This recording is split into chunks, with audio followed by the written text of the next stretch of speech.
La région Auvergne-Rhône-Alpes vous présente Voyons voir.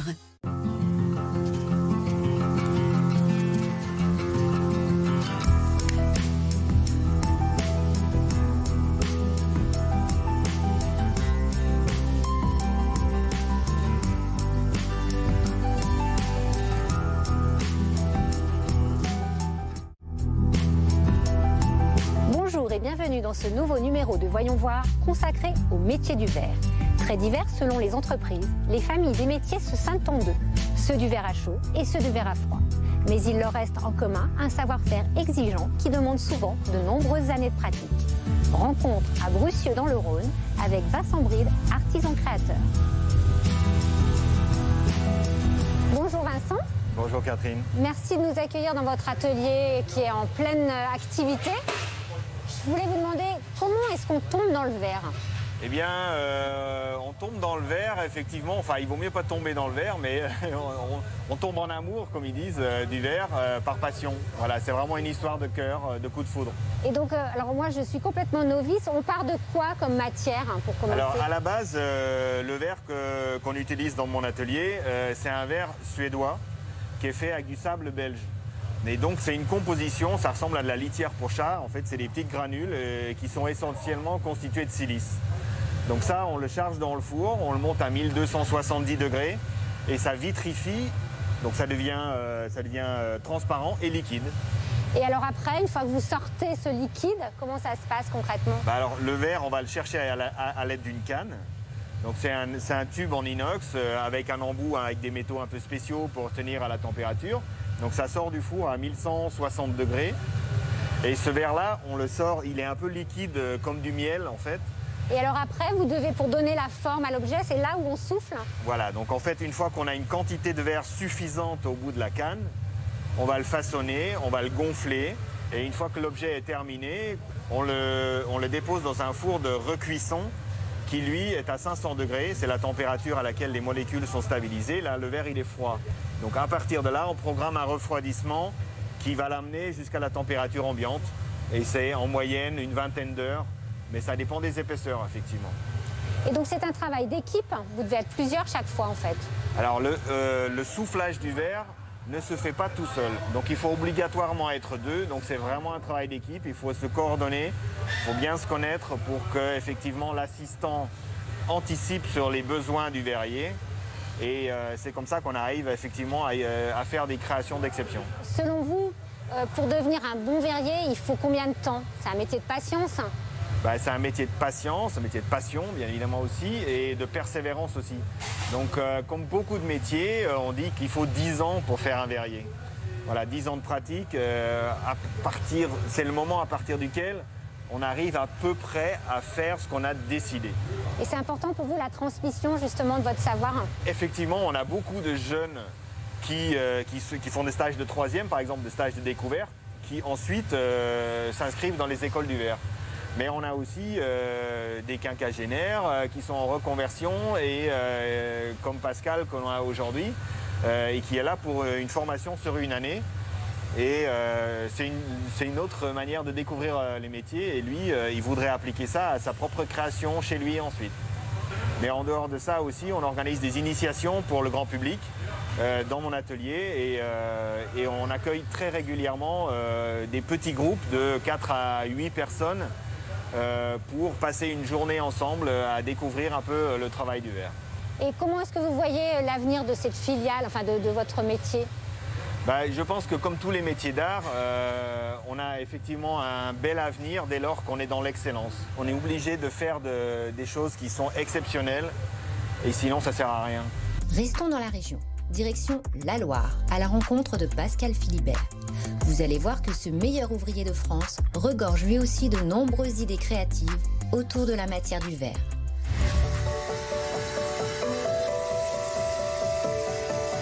C'est un plaisir magique au quotidien parce que le verre réagit de jour en jour complètement différemment.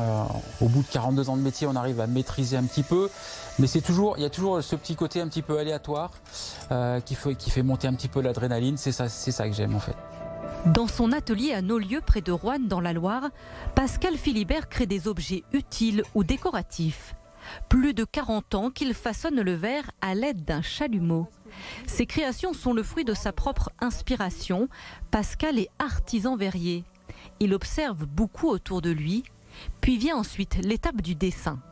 Je pars toujours de petits croquis.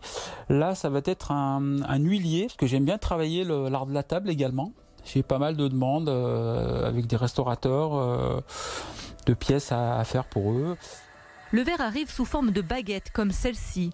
Puis c'est grâce à cette machine, un tour de verrier, que Pascal Philibert façonne le verre.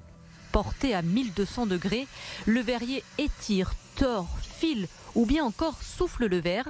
Chaque étape demande une grande habileté manuelle. Pour travailler le verre, il faut un minimum de 10 ans d'apprentissage. Et ensuite, c'est un perfectionnement continuel au fil des années, selon son inspiration, selon ses créations, selon ses capacités de fabriquer.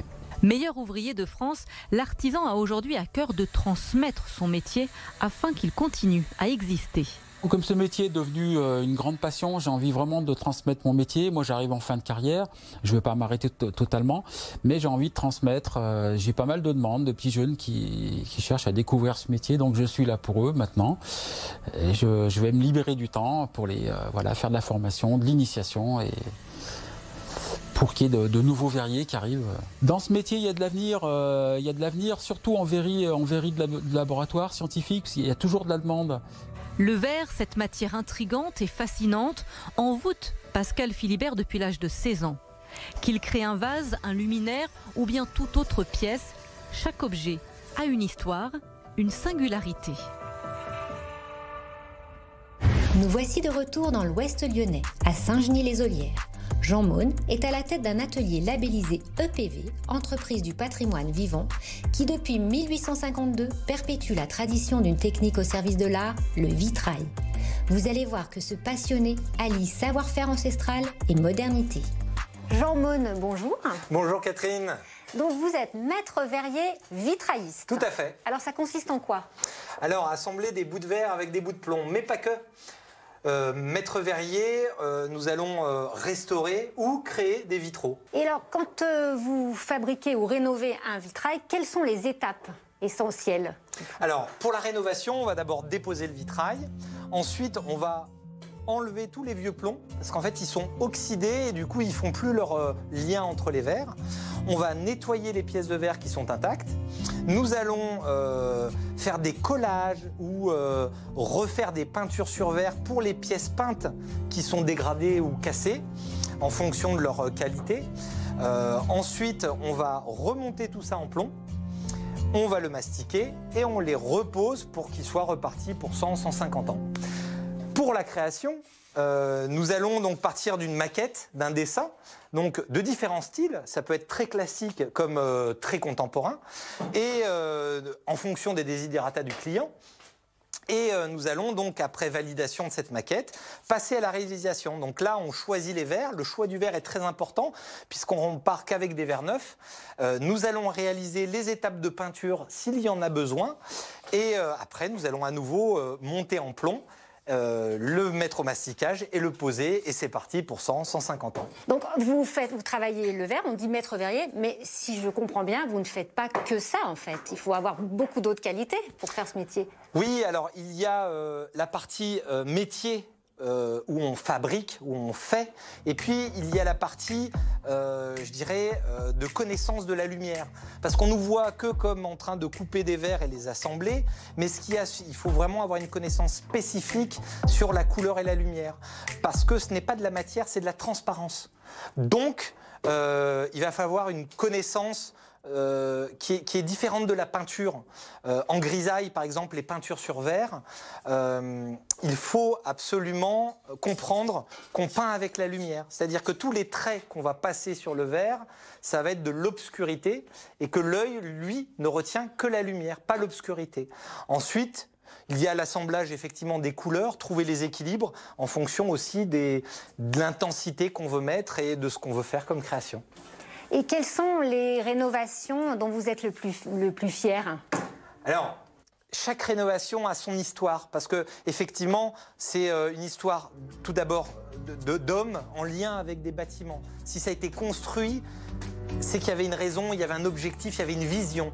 Donc effectivement, plus les chantiers sont gros, plus c'est exceptionnel. On vient de restaurer avec une consoeur à Paris, les Galeries Lafayette. Le grand dôme des Galeries Lafayette, c'était 760 mètres carrés. Et puis, chaque petite église comme Fleury, Beaujeu, que nous sommes en train de restaurer, ça nous touche plus particulièrement parce que c'est sur notre, entre guillemets, territoire. Ça nous touche beaucoup parce que ça nous permet de transmettre aux générations futures un patrimoine qui a marqué l'histoire de leur commune. Et ça leur permet de savoir d'où ils viennent pour savoir, j'espère, où ils iront après. Et donc, c'est quoi l'esprit ici ? Alors, Vitrail-Saint-Georges, comme je dis souvent aux personnes qui nous rejoignent, vous allez rentrer dans une famille. C'est une vraie famille. Tous les matins, je suis heureux, ravi de venir au travail et non seulement au travail, mais de retrouver toute l'équipe de l'atelier. Le métier des arts du verre repose sur la transmission d'un savoir-faire alliant tradition et précision du geste. Ils sont au cœur du patrimoine économique et culturel régional.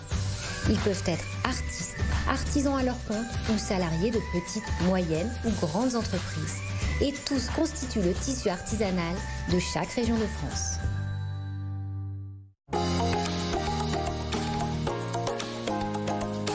La région Auvergne-Rhône-Alpes vous a présenté Voyons voir.